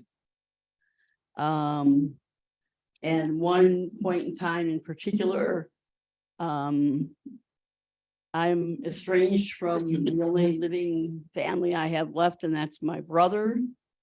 And my dad passed in 2012, and approximately a year later, some things happened that I'm really not clear about, but I became estranged from my family, and that included my two nephews and niece that I was very involved in raising and very involved with in their lives. and hadn't seen them for many, many years. And it took me to a point of me wanting to end my life. And I was in a really hopeless cycle, a very, very hopeless cycle. And so being a recipient gave me the opportunity to be mentored, and later on to genuinely be embraced with kindness that I never could have imagined would exist for me. And the gift of wisdom that I receive today is just amazing. And the people that are in my life that give me these things are just a wonderful, wonderful people. And eventually the delivery of honesty and the honesty that I get from people in my life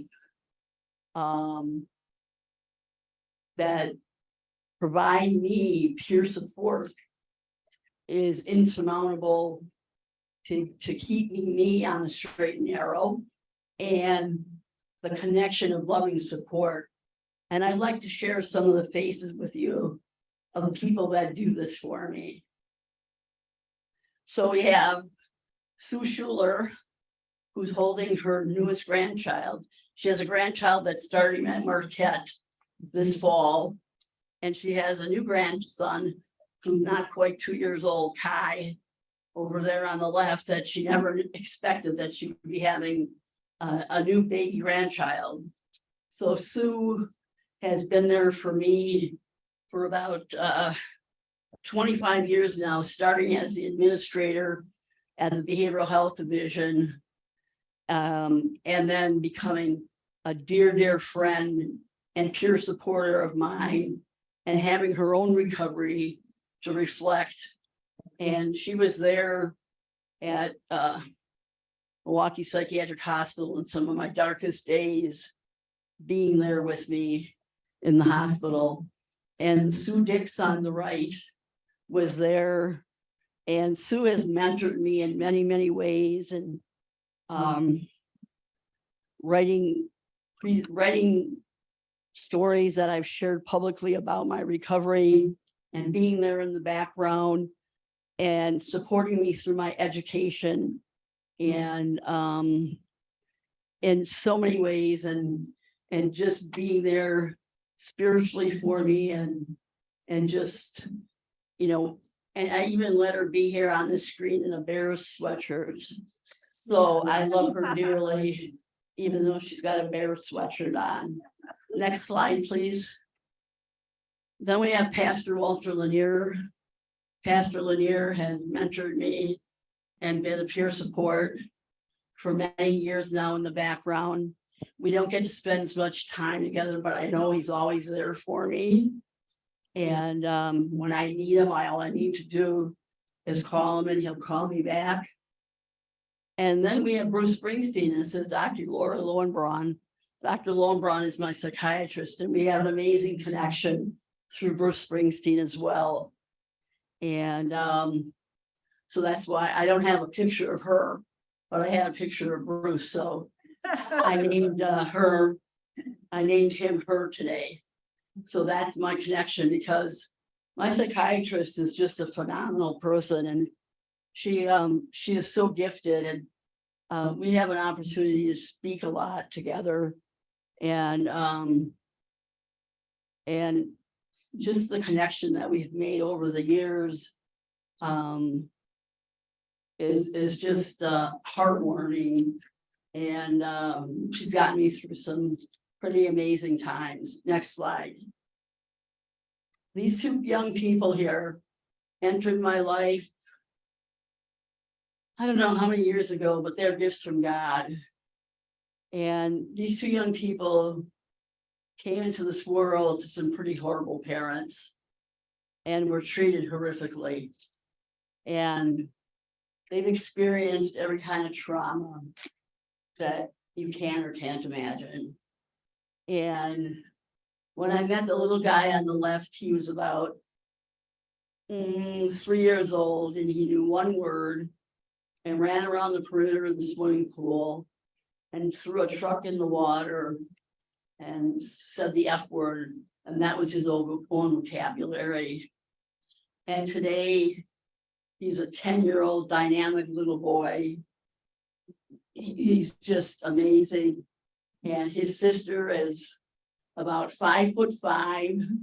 She's 11 years old and beautiful and has many, many friends and was so isolated.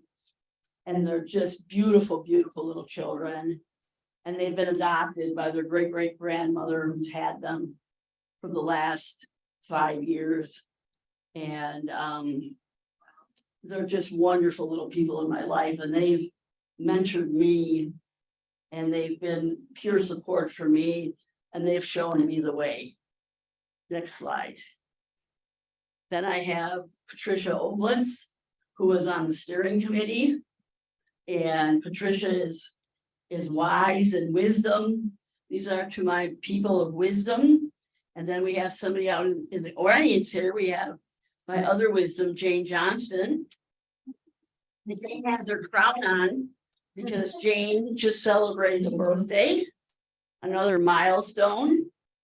And Jane is such a good sport. I knew I could include this picture. And Jane and I met actually in inpatient psychiatric unit, and Jane didn't like me at all. She has an interesting story about me. So if you ever catch her on the side, she'll tell you the story. She didn't want me around her at all, and I kept showing up like a bad penny. But we are wonderful, dear friends today. And Jane is my wisdom, as is Patricia. Next slide.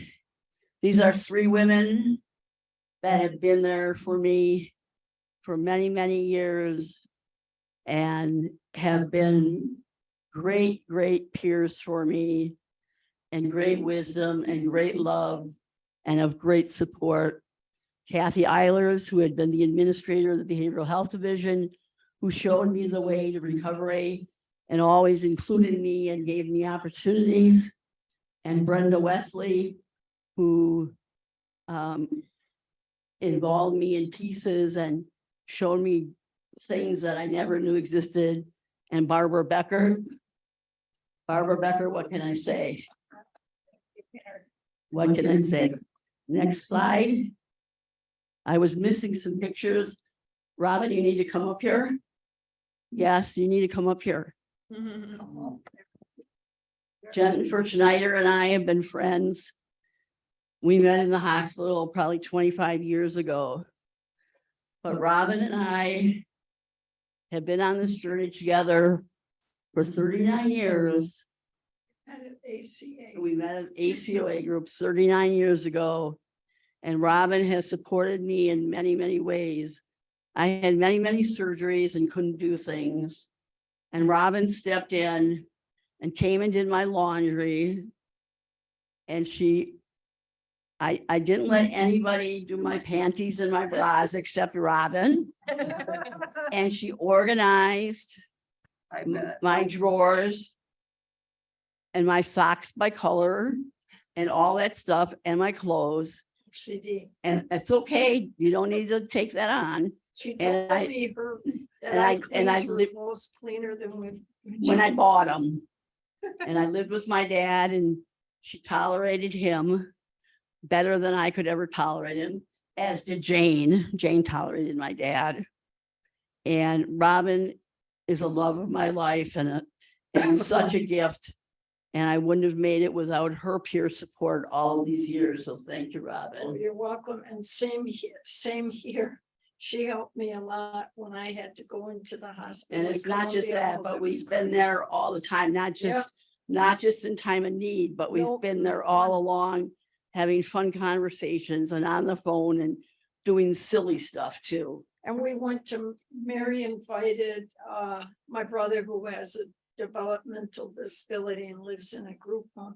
She invited him to come for dinner, and he was so excited about the cherry jello. That was a big thing, the red jello. Right. So thank you. You're welcome. So that concludes my talk about peer support, and thank you very much. But now I need Barbara Becker to step up here.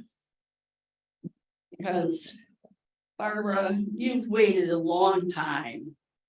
A long, long time.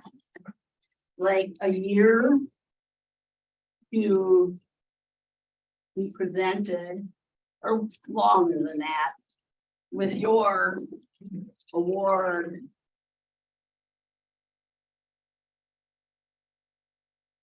For your Karen Avery Award for 2022 to present. Who's got their camera out? Christine, where's the camera? Gotcha. Oh, okay. Barbara Becker, the Milwaukee Mental Health Task Force, Karen Avery Award presented to Barbara Becker, 2022. Here we are, 2023. Congratulations.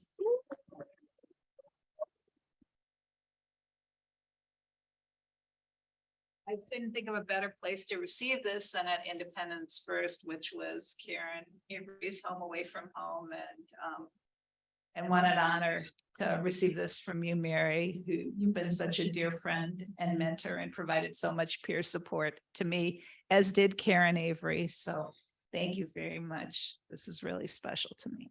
You're welcome. Thanks, everyone.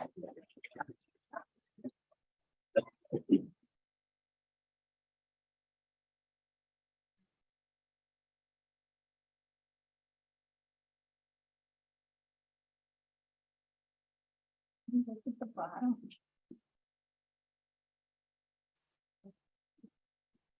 I guess there's two. This is Christine Apple, and I think also Pete Kenesi is here with us today. We're so happy to see you. This is also long overdue. We want to present you today with your award, and hopefully you have it. Come on up.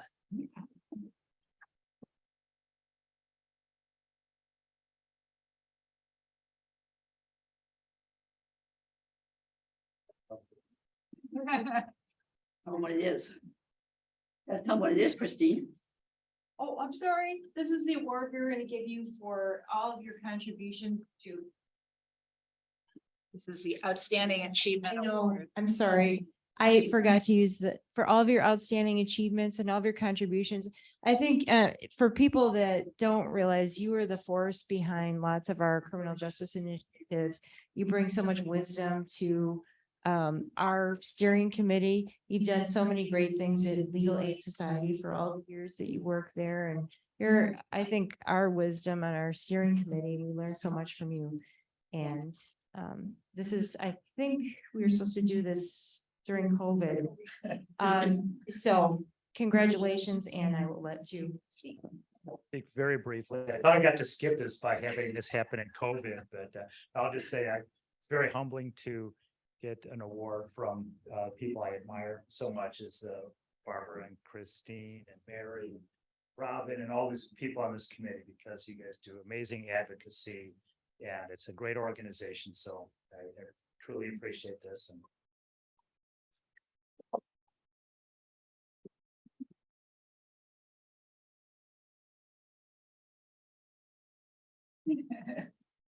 that invitation still stands.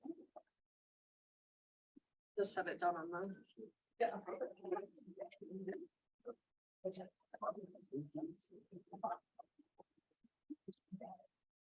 right. Well, ahead of time. It's a few minutes. Wow. Andrea, why don't you come on up and make your announcement for Senator Taylor? For you. Hello, everyone. Hello. That was dry. Hello, everyone. Hello. I think one of the most humbling things was to just be sitting there so proud of Mary and listening to her presentation, but seeing the legacy and the lineage, like all those different years. And as a new member of the steering committee, you really don't know the work that's been done before you start. Like you have an idea, but I had no idea. And so to look at the relationship between Mary and Robin. Like Robin's my girl. We're on the tech stuff. Every time I'm on there, she got a tech question, but to not know the bond and to see all these matriarchs and patriarchs in the room today that have been paving the way for so long. I just feel wet behind the ears getting up here. I was sitting in my seat like, oh, okay. I need to start asking more questions because even just to learn about like the warm line and, you know, I had a chance to sit down with Dr. Christine Apple before and just understand like the folks that do this work are so humble. They're really humble people. They're not looking for the spotlight. They're not looking for the shine. Barbara Becker, you can't say her name in Wisconsin without getting the goosebumps. And it's one of those things where as I'm learning more and I'm doing this research, I'm just humbled to be a part of this steering committee. So thank you all for coming out. I do have a quick announcement. I had the privilege and honor, even today, just to work with young people all across the city. You know, I'm at the parks 3-4 days out of the week, and I've been in my youthful spirit trying to find this next leg. You know, who are the folks out here that are willing to continue to carry the torch? And we found a few organizations through a partnership with Wisconsin Voices, MRI Counseling Services, Black Space MKE, Beloved Masterpieces, Mira Cares are all coming together on the 29th of this month to do a small resource fair. The difference is, you know, you go to this fairs, they have the tables and you grab stuff, right? This one's going to be a little different. We knew that Mary will be celebrating 40 years of sobriety. And we said, we're not doing a happy hour. We're going to do a mocktail hour. And so we have Honeybee Sage coming in and bringing this thing called New Fashions. It's a play on old fashions, but there's no alcohol. We have Black Space MKE coming and doing some group sessions, some healing circles. We have organizations doing some breath work. And from about 5 o'clock to 7 o'clock, every 30 minutes and every 15 minutes, you'll be able to participate in different mindfulness activities. Beloved Masterpieces will be doing painting, where you can do art healing, art therapy. I'll be doing some music therapy that day. And so we're going to provide you guys with some information via email to just let you know exactly when and where you can come. I'm super excited because I'll be celebrating my 35th birthday, which is why I'm wet behind the ears. So I'm really learning in this work just how to organize. There's a quote from Malcolm X that says, we are not outnumbered, we're out organized. And when I think about all of the resources of knowledge, don't take this the wrong way, anybody, okay? Don't stone me. I think about my late great grandfather and how I sat with him for about 5 or 6 years in his senior years, and I learned so much. I would just sit at his knee of his chair, and he would tell me these stories about the Pfister Hotel in the 50s. He would tell me about all the different steps that he took going up to Madison. And so I'm just really excited to share that with you guys, that we will be celebrating on the 29th a mental health day. And it's part of an entire week as an initiative for Guns Down. We're trying to make sure that people have the resources, that they learn how to de-escalate, how to say, I'm sorry, and to say that really hurt, right? And how to use their voice in a more productive way so we can flatten that curve on violence. You know, the summers are always challenging here in Milwaukee. The numbers are always going up, but with your support, we'll be sending out information via email. And if it's okay, I know it's a lot of young people in here. Can you guys just give a round of applause for yourself for being here right now? Come on. See Dion over there and I see MJ over there. You guys are the youngest guys in the room, so I got to clap for like 5 people. But thank you all so much for being here. Continue to please let people know about these meetings. Being back in person can become a new norm. So let's make sure that we get the word out. We share the flyers on our social media. If there's something that's coming from our wheelhouse, we get it out to the people. And just one more time, I called on y'all too, so y'all got to be really loud. Let's give it up for Mary. Great presentation.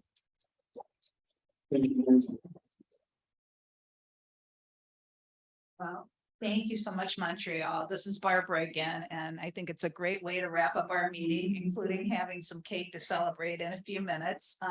We didn't have time for everything on our agenda, but we had some amazing speakers about peer support and about both informal and formal with the programs that our space has, and also some great speakers about employment through Grand Avenue Club. The other information in your packet, and please take materials as you leave if you haven't already. Includes an overview of mental health provisions in the state budget, as well as information about the county budget. And, I think Montreal's message about the importance of advocacy is really timely, because we worked hard to try and advance positive things in the state budget.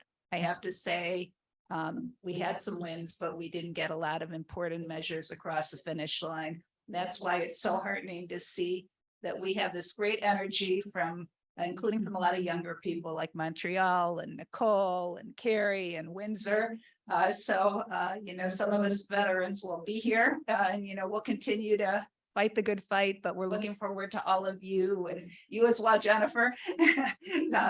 We really are going to need to keep advocating. We've got a very heavy lift, and people are counting on us. So that's why the Mental Health Task Force is here. That's why our work is so important. So come back and keep fighting. And for now, enjoy some cake. Thanks, everyone.